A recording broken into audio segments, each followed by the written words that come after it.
Good morning all. Today we are going to discuss about the temporomandibular joint. Now this temporomandibular joint, number one, we are going to discuss about the type of joint.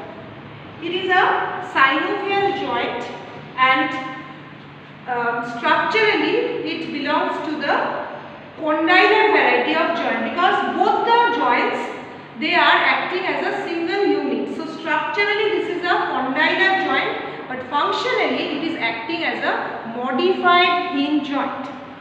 It is a synovial joint, but unlike other synovial joints, the articular surfaces are covered by means of fibrocartilage. In other synovial joints, typical synovial joint, we will find that it is covered by means of hyaline cartilage. Number two is, what are the bones forming the joint? Above, we are going to find, if we take the skull, you see that above it is formed by the articular fossa. So this is the articular fossa. Anteriorly it is marked by means of an articular eminence. So the anterior part of this mandibular fossa of temporal bone, this is the articular part. The posterior part is non-articular, this is tympanic plate. So above is the anterior articular fossa of the mandibular fossa of the temporal bone. Below we will find the condyles or head of the mandible. These are the condyles or the head of the mandible. So this is the synovial temporomandibular joint. Got it? Next, you see that here this is the axis of both the heads of the mandible. It is directed backwards and medially. It is directed backwards and medially, and it is meeting in front of the arc of a circle. The circle is the foramen magnum. And here if you see that the two heads or the condyles of the mandible, you see it is convex as well as flattened. But the anteroposteriorly it is about 10 millimeter in width, but on the two sides it is much wider. On two sides it is much wider. It is about 20 millimeter. So these are the bones forming the joint. You can come to this diagram also. This is the articular surface of the temporomandibular joint. This is the head of the mandible. This is the external acoustic meatus, this is tympanic plate, and this one is the articular fossa. I have shown you anteriorly it is marked by the articular eminence. So this is the proper joint cavity, and it is divided by means of a green colored structure. See here, this is the intra-articular disc, and it is dividing the joint cavity completely into an upper compartment. This is known as meniscotemporal compartment. This is known as meniscotemporal compartment, and this lower compartment, it is known as meniscomandibular compartment. This one. So this is the diagram of articular surface of the temporomandibular joint. Next we are going to discuss about the different ligaments. Number one is the capsular ligament with synovial membrane. So first is the attachment of the capsular ligament. So here you see anteriorly it is attached above. Anteriorly it is attached to this articular eminence. On two sides it is covering the periphery of this mandibular fossa, and behind it is attached to this squamotympanic fissure. I have told you this is the tympanic plate. So this is the squamotympanic fissure. Posteriorly it is attached to the squamotympanic fissure.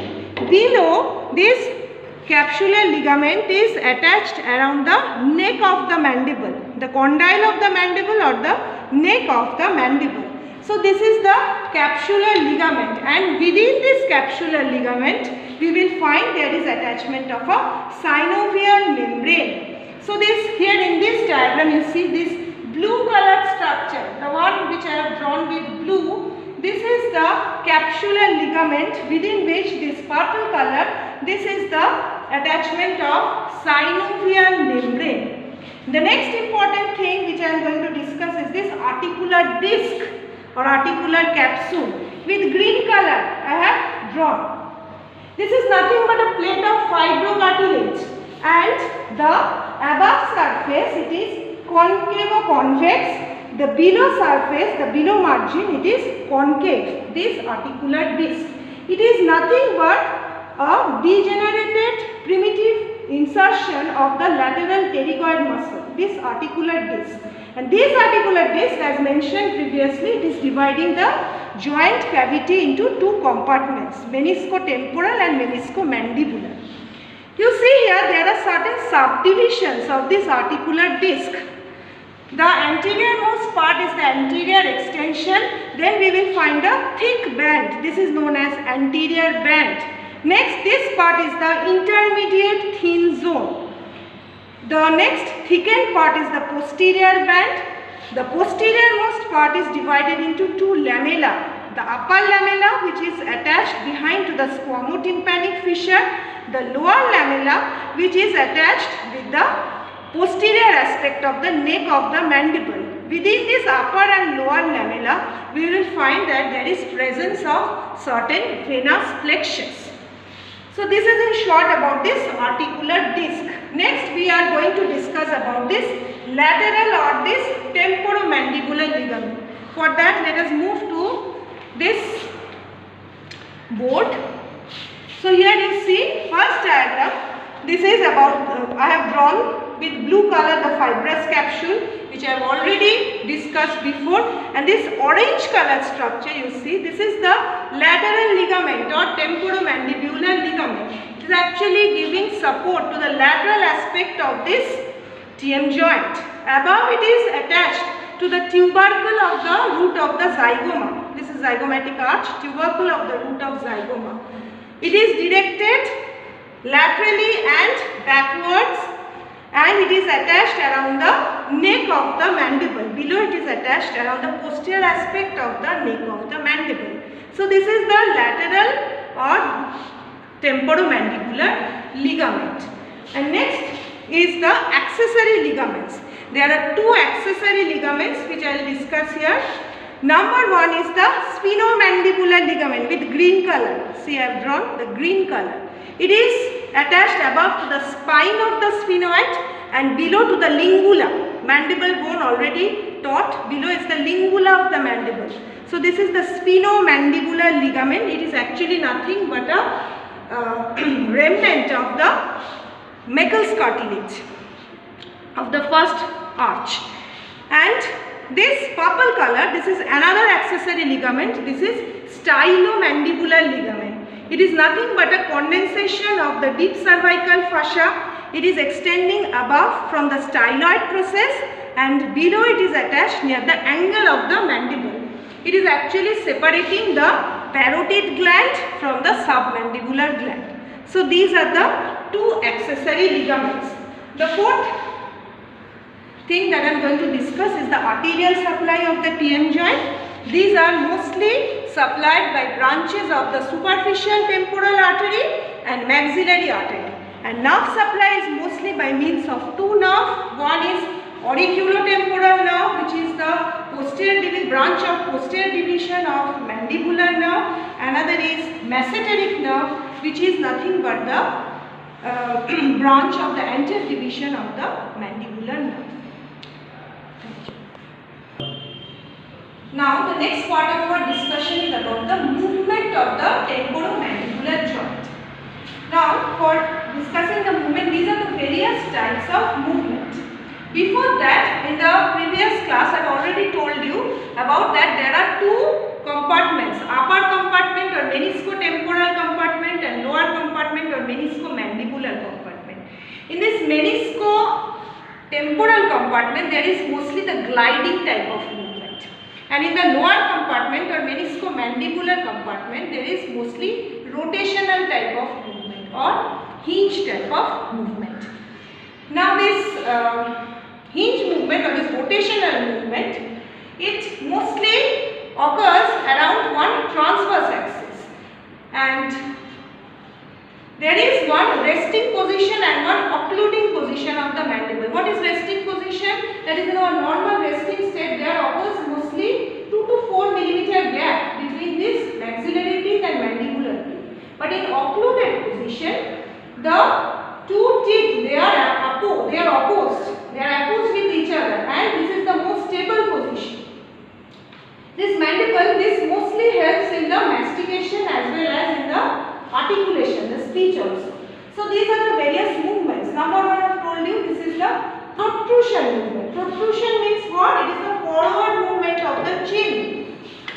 If this is the TM joint, this is the forward movement of the chin. That is what? The mandibular teeth is moving in front of the maxillary teeth. In normal position, the mandibular teeth is behind the maxillary teeth, but in this protrusion the mandibular teeth moves forward the maxillary teeth. So this is the forward movement, and just the reverse is the retraction, that is the backward movement of the chin. And these movements, they are mostly produced due to the gliding movement, and they occur mostly in the meniscotemporal compartment. So the muscles helping in the protrusion are the medial pterygoid and lateral pterygoid. All are muscles of mastication. The retraction movement is mostly helped by the posterior fibers of the temporalis. The forceful retraction is assisted by deep and middle fibers of the masseter. Also the digastric and the geniohyoid muscle also helps. Number 3 is about the depression. What is depression? Depression is nothing but the opening of the jaw, the opening of the mouth. It is the depression movement, the opening of the mouth. Then you see that this depression, whenever there is depression, there is also a slight protrusion also. It's a complex movement, and this occurs mostly around the transverse axis, this depression. This is the transverse axis, and the axis mostly passes through these two mandibular foramina, through which passes the inferior alveolar vessels and nerves. So this is the transverse axis, and this is a complex movement. It mostly occurs in 3 successive stages. In the first stage, in the lower compartment, there is a forward and backward movement in the meniscomandibular compartment. The mandibular head, it moves forward and backward. Secondly, in the second stage, in the meniscotemporal compartment, there is a gliding movement. This articular disc along with the mandibular head, it is gliding forward on this articular surface of the temporal bone in this mandibular fossa. And in the third stage, there is again a rotational movement in the meniscomandibular compartment, so that the head of this mandible or the condyles, they are prevented moving forward by these articular eminences, by these two articular eminences. And all these movements, they are taking place around this transverse axis. Muscles helping are lateral pterygoid, the geniohyoid, mylohyoid, digastric muscle, and this gravity. This is also very important because our opening of the mouth is assisted by gravity also. Number 4 is elevation. This is also taking place around the transverse axis, and what is this? It is nothing but the closure of the mouth. Closure of the mouth, and along with this elevation there is also some retraction movement. So this movement is taking place just the reverse of the depression. Here the mandibular head will move backward and upward in the meniscomandibular compartment, and this gliding movement will be backward in the meniscotemporal compartment. The muscles that are helping are masseter, temporalis, and medial pterygoid muscle. This is also important.